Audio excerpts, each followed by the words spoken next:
Left में मेरे साथ इस जो हमने एक एसआईटी बनाई थी उसके इंचार्ज डीएसपी पालमपुर लोकेंद्र नेगी जी और इनकी टीम, जिसमें कि एसएचओ पालमपुर इंस्पेक्टर भूपिंदर और हमारे पालमपुर साइबर सेल के मेंबर जो हैं कांस्टेबल प्रवीण, और इनके साथ ही जो अन्य जो पुलिस टीम जो आज यहाँ पे प्रेजेंट नहीं है लेकिन मेंशन करने के लिए एसएचओ भवारना उनकी टीम, एसएचओ पालमपुर उनकी टीम। तो ये एक बहुत ही पेचीदा मैटर को जो है इन्होंने अपनी समझदारी से और पूरी मेहनत से इसको हमने वर्कआउट किया है। तो मैं इसके बैकग्राउंड में आपसे स्टार्टिंग से ये बताना चाहूँगी कि जनवरी में हमें एक ये मिसिंग रिपोर्ट जो है थाना पंचरुखी में एक पंकज नाम के शख्स की दर्ज की गई थी और 19 जनवरी को ये रिपोर्ट पंचरुखी में दर्ज हुई थी, जबकि व्यक्ति जो है 18 जनवरी से अपने घर से मिसिंग था। उस मिसिंग रिपोर्ट पे जो है जो हमारा मिसिंग पर्सन्स का प्रोटोकॉल है उसके तहत जो है इलाका में छानबीन की गई और उसकी जो मिसिंग व्यक्ति उसकी बाइक जो है उसके घर से लगभग 500 मीटर दूर जो है एक एरिया में पार्क्ड पाई गई थी। क्योंकि ऐसी शंका जाहिर की जा रही थी कि वो कोई एक्सीडेंटल फॉल या कोई अप्रिय घटना उस एरिया में ना हुई हो, इसलिए परिवारजनों के साथ मिलके 4 बार उस पूरे एरिया को जो है पुलिस टीम द्वारा कॉम्बिंग की गई ताकि कोई एविडेंसेस उस बारे में हमें मिले, लेकिन उस तरह की कोई भी एविडेंसेस बाइक के आसपास के एरिया से हमें नहीं मिली थी। और पर्सन का जो सीडीआर है, मिसिंग पर्सन का जो मोबाइल फोन है, उसको भी जब एनालाइज किया गया तो 18 जनवरी से ही लगभग दिन के 11 बजे से उसका लोकेशन अपने घर के पास ही आते हुए वो मोबाइल वहां से कोई और फर्दर लिंक्स हमें नहीं मिले। इसके साथ ही फाइनेंशियल बैंकिंग ट्रांजैक्शंस जो है फॉलोअप हम करते रहे, लेकिन किसी प्रकार की लीड इस मैटर में नहीं मिल रही थी। परिवारजनों के शक पे जो है उनके पड़ोस में ही रहने वाले एक परिवार को जो है जांच में शामिल भी किया गया और उनके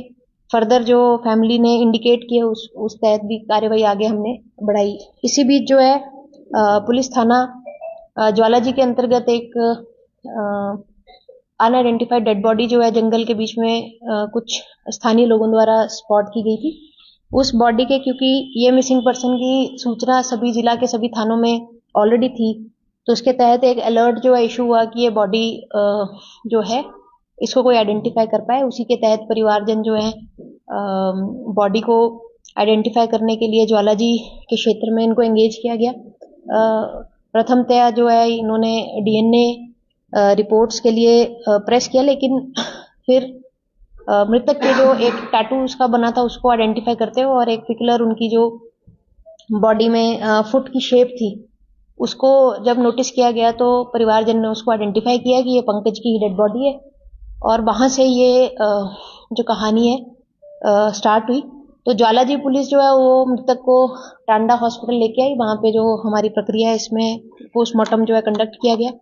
लेकिन सरप्राइजिंगली कुछ मौके की सिचुएशंस जो हमने ऑब्जर्व करी उससे ये आइडिया लग रहा था कि कोई होमिसाइडल केस ये हो सकता है। जैसे कि जो चप्पल है वो डिफरेंट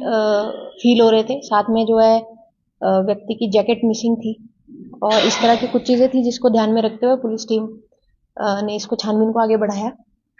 उसके तहत ही सेंसिटिविटी को देखते हुए जो है एक एसआईटी का गठन किया गया था जिसके मेंबर्स जैसे मैंने आपको पहले इंट्रोड्यूस करे 17 को ये एसआईटी जो है फुल फ्लेज जो है लगभग 4 टीम्स डिफरेंट एस्पेक्ट्स को इसमें स्टडी करने लगी, जिसमें कि एक टीम जो टेक्निकल सेल है उसने सेलफोन एनालिसिस सभी सस्पेक्टेड और फैमिली मेंबर्स के हमने स्टडी किए। एक टीम जो है वो ज्वालाजी में जाके जो क्षेत्र है उसकी कॉम्बिंग की गई। एक टीम द्वारा लोकल इंटेलिजेंस जो हमारा रहता है उसको हमने बिल्डअप करा और इस तरह हम इसमें आगे बढ़े। तो पहली सस्पिशन पे हमने एक महिला निशु बाला, उसका हस्बैंड सुशील और उस लड़की का फादर उत्तम, इनको हमने अरेस्ट किया और इनसे गहनता से छानबीन स्टार्ट की गई। छानबीन में ये पता चला कि जो निशु बाला है और जो डिजीज्ड पंकज है वो लगभग 8-9 साल से एक दूसरे से परिचित है, पड़ोस में इनका घर है और एक दूसरे के यहाँ इनका आना जाना है। और क्योंकि ये एक कॉम्प्लिकेटेड इनकी पास्ट है तो निशु बाला जो है उसने पंकज पे 2 एफआईआर भी करवाए हैं जिसमें कि मोलेस्टेशन और हाउस ट्रेसपासिंग इस तरह की एलिगेशंस लगाई गई है। लेकिन उन एफआईआर के बाद भी इन दोनों का आपस में जो मिलना है वो जारी रहा है और ये सूचना काफ़ी इलाका में भी ये जो हमारी टीम थी उनके द्वारा ये सूचना पता की गई थी। तो घटना वाले दिन यानी कि 18 जनवरी 2025 को जब एक्यूज निशु बाला का हस्बैंड जो है वो अपने काम से के सिलसिले से घर से बाहर गए तो एक अपने अरेंजमेंट के तहत पंकज को जो है इशारा करके इन्होंने अपने घर बुलाया। घर पे ऑलरेडी सीसीटीवी कवरेज है जिसको उस पर्टिकुलर टाइम के लिए बंद किया गया और क्योंकि इनकी आपसी क्रिमिनल केसेस भी चल रहे थे और कुछ शक एक दूसरे पे भी इनका रहता था, तो इनका उस दिन 18 जनवरी को अपने ही घर में जहाँ इनका मिलने का स्पॉट था उस कमरे में इनकी आपस में बहस हुई, थोड़ी सी हाथापाई हुई और उस दौरान जो है निशु वाला जो है उसने उस कमरे में पड़ी हुई कुदाली से जो है पंकज के सिर पे वार किया और 3-4 बार वार करने से जो है उसको सर पे जो है चोट आई और चोट के आते ही जो ब्लीडिंग और ये सब देख के जो महिला है उसने उसको वहीं पे डेड बॉडी को कमरे में ही रहने दिया और वो अपने मायके जो पंचरुखी में ही है वहां पे गई, वहां जाके अपने पिता और अपनी बहन जो है उसको ये पूरी घटना जो है उसके बारे में बताया। उसके बाद इन्होंने मिलके इसकी जानकारी जो है आपस में शेयर की। मृतिका ने अपने हस्बैंड को भी फ़ोन किया, उसको भी जानकारी ये हुई कि उसके घर में एक डेड बॉडी पंकज जिसको सभी लोग जानते थे आपस में एक दूसरे को, वो उसकी डेथ हुई है। इसके बाद ये लोग इस जानकारी के बाद इनको एक शादी अटेंड करनी थी पालमपुर के क्षेत्र में, तो एलिबाई के तौर पे ये उस शादी में भी सभी लोग प्रेजेंट हुए। जो मृतिका का हस्बैंड सुशील है वो अपने स्कूल से स्कूल ड्यूटी आवर्स के बाद घर पे आके अपने बच्चों को उनके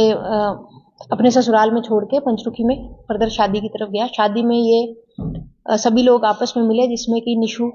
जो मेन आरोपी है जिन्होंने वार किया और जिसका पुराना आपसी संबंध जो है पंकज के साथ थे, उसका हस्बैंड सुशील, निशु के फादर ध्यान उत्तम चंद, मृतिका की बहन रजनी का हस्बैंड जो कि नगरोटा का रहने वाला अजय, तो उसको भी वहाँ पे बुलाया गया। तो ये सभी वहाँ पे इकट्ठे हुए, फिर इन्होंने एक योजना तैयार की कि किस तरह इस बॉडी को जो है डिस्पोज किया जाए और इसी के तहत पहले ये लोग जो हैं एक रेकी करने के पर्पज से नागनी की तरफ से खुंडिया के जो रोड है उस तरफ गए और इन्होंने रेकी करके स्पॉट आइडेंटिफाई करने की प्रयास करेगी किस तरफ जो है ट्रैफिक कम रहेगा या जंगल रहेगा जहाँ पे बॉडी को जो है डिस्पोज किया जाए। फिर ये वापस आके जो है आपस में इन्होंने जो प्लानिंग की थी उसके तहत जो डेड बॉडी है उसको कंबल में लपेट के और साथ में उसको कवर करके रस्सी से बांध के गाड़ी की डिक्की में, जो कि निशु बाला जो मेन एक्यूज है उसके हस्बैंड की गाड़ी जो है उसमें डिक्की में उस लाश को डाला गया और लाश को ले जाके 5 लोगों ने ले जाके उसको वहाँ पे जिस क्षेत्र में फाइनली रिकवर हुई ज्वाला जी के क्षेत्र में वहाँ पे डंप किया। उसके बाद जो इसके जैकेट और कंबल और रस्सी और चप्पल है उनको जो है एक दूसरे रोड पे जाके जो है जला दिया गया ताकि वो किसी तरह से कनेक्ट नहीं हो पाए और सेलफोन को भी एक तीसरे लोकेशन पे जो है तोड़ के जो है डिस्पोज किया गया। और पुलिस द्वारा अभी जो जले हुए कपड़े हैं उनकी रिकवरी की जा चुकी है। इसके साथ ही अभी हम फर्दर रिकवरीज भी कर रहे हैं, आइडेंटिफिकेशन सभी एरियाज की हो गई है और इसमें मैं ये भी आपके समक्ष रखना चाहूँगी कि निशु बाला की जो बहन है और जीजा है और साथ में उनका बेटा अभिषेक, बहन का बेटा अभिषेक, ये तीनों जो है अभी कुछ समय पहले भवारना पुलिस स्टेशन की टीम के द्वारा नाकाबंदी के दौरान एनडीपीएस एक्ट के केस में ऑलरेडी जुडिशियल कस्टडी में है। हमने इनकी कस्टडी ट्रांसफर करा लिया और अब इन सभी का जो है स्पॉट के जो और फर्दर जो लीगल फॉर्मेलिटीज है उसको हम कवर कर रहे हैं। तो मैं ये इसमें फर्दर कार्रवाई हमारी तरफ से जारी है। अभी सेलफोन की रिकवरी और अन्य जो एविडेंसेस है उनकी recovery police team different areas में जाके करेगी। मैं ये कहना चाहूँगी काफ़ी पेचीदा और एक बहुत ही नाटकीय ढंग से जो है इस पूरे मर्डर को प्लान करके उसको डिस्पोज करने की प्लानिंग की गई थी, लेकिन एसआईटी की टीम द्वारा बहुत अच्छा एक कार्य किया गया और बहुत जल्दी इस पूरे मैटर के जो डिटेल्स हैं हम वर्कआउट कर पाए हैं। तो मैं एसआईटी की टीम को बधाई देती हूँ और साथ में लोगों का भी सहयोग जो हमें मिला है इस दौरान, उसके लिए धन्यवाद करती हूँ कि उन्होंने पुलिस को अपना कार्य करने में सहयोग दिया। Thank you. देखिए, अभी तक जो नामजद हमारे पास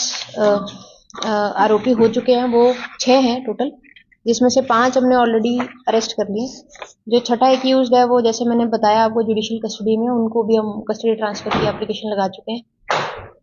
वो ऑलरेडी किसी और केस में अरेस्टेड है। इस केस में उनको कस्टडी ट्रांसफर करके, अरेस्ट करके उनको इन्वेस्टिगेशन में एंगेज किया जाएगा। इसमें 2 महिलाएं और 4 मेल मेंबर, 5 में 2 महिलाएं, 3 मेल मेंबर्स है, और जो छठा व्यक्ति वो भी मेल है। छठा इनका साथी है? नहीं, जो छठा व्यक्ति जिसकी हम बात कर रहे हैं वो निशु बाला, जो मेन एक्यूज्ड है, उसकी सिस्टर का बेटा है, अभिषेक। पहले मामले थे या? देखिए, जो डिजीज है पंकज और जो मेन एक्यूज निशु है, उनका आपस में 2 केसेस ऑलरेडी चल रहे हैं, जिसमें कि निशु वाला जो कंप्लेनेंट है और पंकज के खिलाफ उन्होंने मुकदमे करवाए हैं। और इनकी जो आपस में बहस और लड़ाई का जो विषय था वो यही था कि ये 8-9 साल से एक दूसरे से परिचित थे, लेकिन निशु बाला की जो वैवाहिक जिंदगी है वो किसी और व्यक्ति से थी, और ये बार बार केस को विड्रॉ करने के लिए, शादी करने के लिए, इस तरीके का इनका मनमुटाव जो है आपस में लंबे समय से चल रहा है।